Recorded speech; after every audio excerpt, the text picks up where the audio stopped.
Welcome, everyone. Thank you for joining us today. This is the TCL platform, and it's about leadership and self-development. And today, Jacqueline Lulu Brown and myself are going to talk about leadership, what it means for women, what it means in politics, and not party politics, not specific things, but really the more general of how women show up. Are there any barriers with women when they go into politics? What do women face? Is there a difference between men and women Mhm. leadership in politics? So that's what we're doing. So for the next 20 minutes, it's going to be a global exchange about leadership and politics. So, with that said, I'll give you a brief introduction of myself. My name is Teresa Palmer. I'm a member of the Own It family, a contributing author to Own It magazine, and I'm usually found on the Monday, Mindful Monday, and the Tuesday Author Corner platforms. And today I was invited by Jacqueline Lulu. What do you prefer me to call you? You can call me Jacqueline. That's fine. Okay. Uh, Jacqueline had invited me on this platform today. So I'm really honored to be here. And I am also a holistic cardiology nurse practitioner and contributing author to Own It magazine. So I'll turn it over to Jacqueline now. Hey there, everyone. We're so happy to be here. I am also part of the Own It Publishing family, and I'm just honored to be here with my cohort, Teresa, today. We both are published authors, best-selling authors, and I am also a coach, ICF certified coach, behavior practitioner, executive leadership training and development, and a huge focus on divine feminine leadership and what that means in today's world. And I'm just happy that we're here to talk about, and as Teresa said, not specific parties, but the challenges that remain in leadership today and what we see around different cultures and genders. So, Teresa, I want to kick it off with to you. And what are your thoughts around today's leadership? What do you think is missing that we still kind of haven't quite made the progress we should have? I think what's missing is our heart Mhm. because we're taught and we're conditioned to be in our head. And that's societal, organizational, you name it. We're always taught to be logical. And I'm not blasting logic because you need logic, but what you Mhm. need is a balance between the heart and the brain. And we don't have that right now. We're very focused on everything is kind of black or white. It's either this or it's that. And it should be and. It's a combination of things. It's never just this or it's that. It's always this and that to make room for opinions, a difference of opinion. When you get your heart involved and Mhm. that emotion and that feeling, you're bringing that personal touch to the political or the leadership arena. And I Mhm. think that's what's really missing now, that we're kind of conditioned that we want to just do X, Y, Z, stick with a script, whatever that script may be, and don't deviate from that script because you're supposed to be viewed as the authority, as this, as that. And boy, if you show any emotion, is that good? Of course it's good, Right. but we're not taught that. We're taught that just be the authoritarian and rule Mhm. and just be a leader that's the authoritarian. So what do you think about that? You really hit the nail right on the head. I love what you said. Uh, the heart, the human spirit seems to have left the building. You know how they say Elvis left the building? Well, in many ways, I believe our heart has left the building when it comes to leadership. And that's an important part. And it's always bothered me that people speak about emotion in a negative manner. And my thoughts is that first, let's change our language because there's nothing wrong with emotion, but let's change that to say passion. Because when we're accused of being emotional, oh, well, as you said, you have to, it has to be logical and it has to make sense. You know, we're not, and now I'm going to tell my age, we're not Dr. Spock in Star Trek. If you think way back when he used to say, well, it's illogical. But we have to bring the heart with the intellect and align that. And it's okay to operate from a sacred space, which is your heart. That's all that is. We complicate this whole emotional piece. And that's where I believe divine feminine leadership principles come into play, because it's not for females. It's not, divine feminine leadership is not a trend. It really is a timeless calling to remove the old paradigm of, as you stated, the intellect, and you really don't allow anything else to enter into what your brain says, but your brain is disconnected from your heart. Divine feminine leadership principles are really an awakening to the sacred power that is within men and women. And all it's doing is honoring your presence from wisdom, from the heart, rather than domination, fear, and ego. And it's not complicated, but it is something that is missing today quite a bit. And I really think that the old paradigm and the traditional leadership, it emphasized strategy, control, and competition. And I don't want to throw the baby out with the bathwater, but what needs to come into that is inner knowing and grace and wisdom, and then vision and service rather than vanity and status, more than aggression or needing approval, but leadership that really listens deeply, that actively listens, sees clearly, and then acts courageously from a place of the heart. And I love that. What I would ask you is, when you talk about the heart, can you elaborate on that just a little bit more, so that as I'm referring to what you said with the heart, so that people really understand that this isn't being emotional and out of control. Right. It's a centered place. It's really the foundation of that connection with our brain. Right, right. When I talk about the heart, and this is really what my whole practice has been based on for well over 2 decades, close to 3 decades, is really looking at this holistic view. We think of holistic as alternative therapies, whatnot. Mhm, No, that's not what it is. It's a combination of our Western culture with ancient and Eastern culture traditions, where the Eastern traditions see the heart as the center of our being. And people may or may not agree with that. In the West, especially I've seen in our field of cardiology, is we think of the heart as a pump. mhm, It's a pump. It's a miracle because the heart gives and sustains life. Without your heart, you're not going to be here.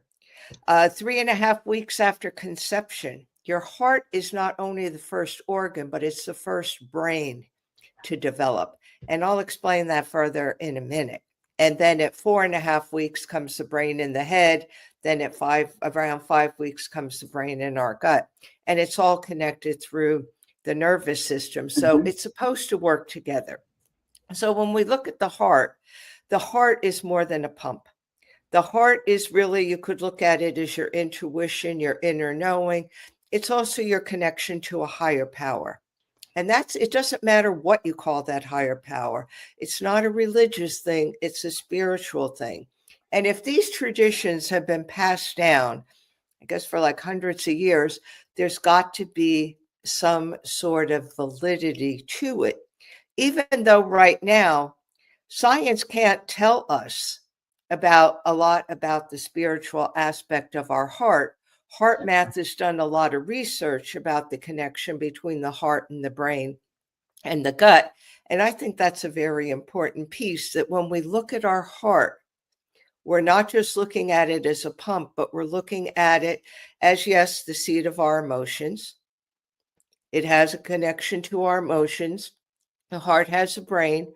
We take in and process emotions. And when we do it with our heart, it gives us a chance to sit with it, because the brain is a pre-programmed response. So if we take time first with the heart to sit with it, the heart could send the message to the brain via the nervous system that everything is okay, and not put us in that stress or fight or flight mode. And I think a lot of times we're operating from fight or flight, and Mhm. that's what gets us in trouble. That's Yes. what always gets us in trouble, because really we think we're thinking, but we're not thinking, if that makes sense. We're not thinking because we're running on autopilot. And when we only use our brain, the brain is like a computer. It's more like an autopilot. And when we bring our heart into it, and we could recognize that as much as we do things to help our heart, such as diet, exercise, meditate, medications, and all, our heart can also help us, because our heart can help us to stay calm. It could be our ally against stress. It's our connection to a higher power. And there is a power greater than us. And Mhm. it doesn't matter, again, what we call that power, but it's just a recognition that we don't do everything ourselves. And I think that's when we bring our heart into it. Mhm. And I think currently there's that disconnect, because we believe that we have to just do everything with our brain. And we're not turning things over to that higher power. We're not asking for guidance. What we're saying is, I know it all. I'm the leader. I know it all. And this is what I want to do. And we need to, again, bring that heart into it, that holistic view of that meshing between the Western and the Eastern philosophies, the practices, the traditions, to use the wisdom of our heart to help guide us with our brain. It's not heart or brain, it's heart and brain working together to get the best results. So I hope that's clear to people. Absolutely. I love the way that you describe that. And it's really important to understand the difference in Western culture and Eastern culture. And having been someone that has had the opportunity in leadership to experience all different cultures, very much Eastern and Western, what you have outlined is so very important, because when we are operating from that place, power is not hoarded, it's shared. And influence is not about control, but it's actually about transformation. And the leadership is really not about hierarchy, but it's about harmony. And people will challenge and say, no, it can't be that way. But it's more effective. Teams perform at a much more productive rate along with being more engaged. There's lots of engagement surveys that are being done across companies, and we're actually seeing results around the leadership being more in harmony than actually leading from a hierarchy perspective. That doesn't mean that you're not going to have your, let's say, supervisor level, your managers, your directors, your C-suite executive leadership, but they work in harmony, not so focused on what that individual's level of power is, and really pushing the ability to influence without authority. That's a powerful tool to have when you can influence, but you don't necessarily have authority over other people. And this idea that the softness of the empathy and leading from the heart, it doesn't suppress the masculine energy at all. What it does is it integrates everything together to make the leadership more in harmony with the people that we are actually not just leading, but actually bringing along to become leaders. Because intuition is not just something that should be viewed as feminine. Discipline, commitment, all of these things really should come together holistically. So I love the way that you have explained that. In today's world, what are your thoughts around how we build the bridges instead of the walls? Mm, I'll talk yeah. a little bit about the truth and the compassion, but what are your thoughts around building bridges instead of walls? Well, definitely. And I'll tell you one thing, yin and yang, those terms, the yin Yes, and the yang, the masculine, the feminine, we all have both. yes, we do. And when that's in harmony is when we function the best. We need to build bridges. We definitely do. And I think when we're closed off from our heart, there's no Mm, compassion, there's no empathy, there's no love, there's no respect. So what happens is we get this chaos of I'm right, my views are right. And I think it all comes because we feel powerless.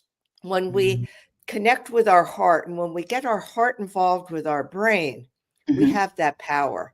And that mhm, power says that even though we're not the quote unquote leader, we still have an influence of how mhm, things are done. And I think we really forget that because mhm, we get so bent on hardening our heart and closing other people out that we can't see the forest through the trees. We're not going anyplace. And we go round and round. And, we're certainly not getting into what's going on in the world right now, politics and otherwise. But if you look at it, it's pure chaos. It's all chaos because we're not taking in our own power. We're not being responsible for ourselves. mhm, We're not utilizing any love, compassion, because if we did, we would realize, okay, love tells us that nothing is one sided. There's always two sides. And to have any kind of a partnership, love tells us that there has to be mutual respect. We have to give the other person a chance. mhm. We may not always agree with what they're saying, Right. but everybody has a right to be Mhm, able to speak, to be able to utilize their personal power and mhm, to utilize it constructively, not fighting back and forth, but saying, okay, this is what I believe, and perhaps if we do this, maybe this could occur. So, like you said, it's all about teamwork, and you can't have teamwork when you're in your own little world and you're cooped up in your own little space that says, this is what I do, this is what I believe, this is what it is. I'm not doing anything else. Don't even talk to me about it because I want to be set in my own little space. That's our Absolutely. problem. love can love can change it, but we have to Yes, realize that love can change it. absolutely. You hit the nail right on the head when you described that everything is marked in chaos today. Chaos, conflict, and division. And the sad part is that the world is not realizing that there is a cry now for there to be healing in leadership as well, building the bridges, but also speaking truth with compassion. We can have truth. If something is some a particular way, then that's the way it is. But it has to be spoken and addressed with compassion. And then unity. We need more movements of unity and restoration of the human spirit. So, to your point, we can bring forth that dignity in every person in all parts of society, but it starts with the leaders. So, as we're wrapping up here, because time goes by so quickly, if if our listeners take away anything, because this segment is about self mastery, aligning the inner world with our divine truth, because the world that is in us, you did such a great description about the brain and the development in the womb and the heart. And if we can align with our inner being, and then align that with divine truth. The other piece of it is discernment. That has become a bad thing now. Oh, you're operating off of emotion. No, discernment is actually seeing beyond the illusion that sometimes is in front of us, and it gives us that view into more spiritual reality. And then the emotional intelligence, responding with that wisdom and not the power control reaction. All of this allows us to lead in a sacred space, leading for purpose and not from ego. And then you talked about fight flight, rest and reflection, less fight flight and more rest and reflection, knowing that when we pause, we replenish and we realign, and then it all comes together. So I'm going to turn it back over to you to close us out. Thank you so much for being here today. And I just look forward to us having more of these conversations, and hopefully our listeners glean something that will help them in their development, self mastery, and leadership. Yes, definitely. Thank you for having me. And my last words would be to people is to really, number one, think before you speak or do anything, Yes. to reflect on things, and to get your heart involved with your brain and let them work together. Don't let them work separately or not at all. Just let them work together. And that's where you get the best results. And realize that we are all interconnected. We may be different on the outside, but everybody's the same on the inside. In fact, we're made from the same substances and energy that the universe is. So that'll give people something to think about. That's a whole day topic right there. So I say lead not just with your brain, not just with your heart, lead with a combination of the both, with empathy, with respect and love. And right now, I would say we're really missing respect. Yes. So we need to get that respect back for each other. And that's where we'll be the most successful as leaders. Thank you for joining us. The glasses have to come on because I have to get my music here. And let me find it here. Intro. Uh, hmm. Okay. I am going to I'm going to play the same music because All right now I righty. cannot find it. Okay. And Take we're care, out. everyone. All We're right. out. Take Thank care. you. Bye bye.